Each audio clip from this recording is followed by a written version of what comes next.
It's And interesting, I key on the word sponsor because, when you think about, the opera has a sponsor, as I said, the T-ball team has a sponsor, and they're kind of, they're there to facilitate the team or the organization and make it all possible.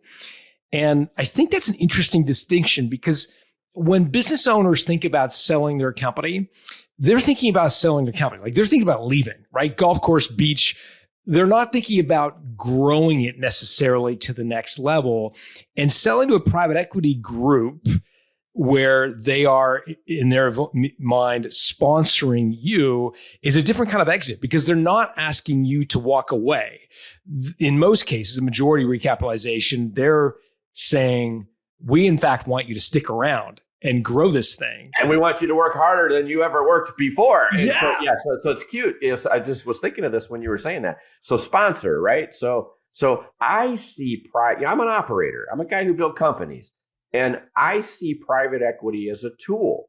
They're a tool. They're my sponsor. I'm growing a business. And in my world, I've grown billion-dollar businesses. And so, on the journey that I'm on, I'm going to need massive amounts of capital, and I'm looking for a sponsor, someone who's going to be my owner for a set period of time. And as I'm growing the business and working with them, pretty soon I'm going to kick them out.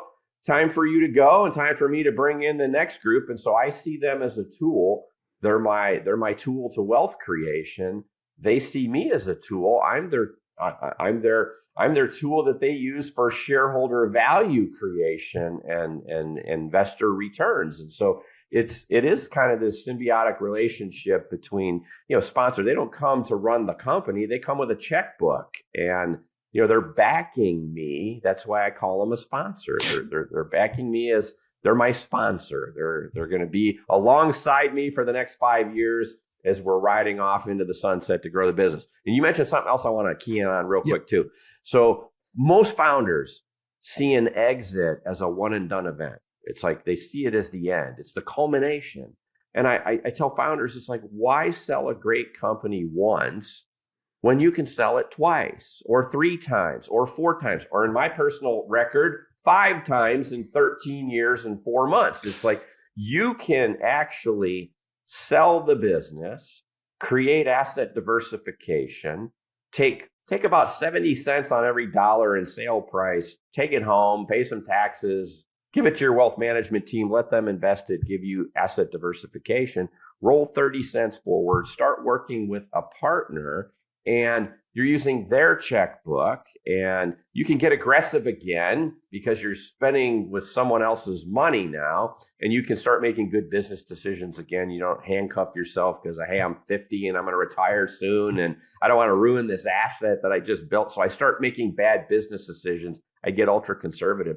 So I can sell the company, I can get asset diversification, and I become a minority shareholder right now. That's another concept that is hard for entrepreneurs to grasp. So the first concept is, don't see an exit as a one and done event.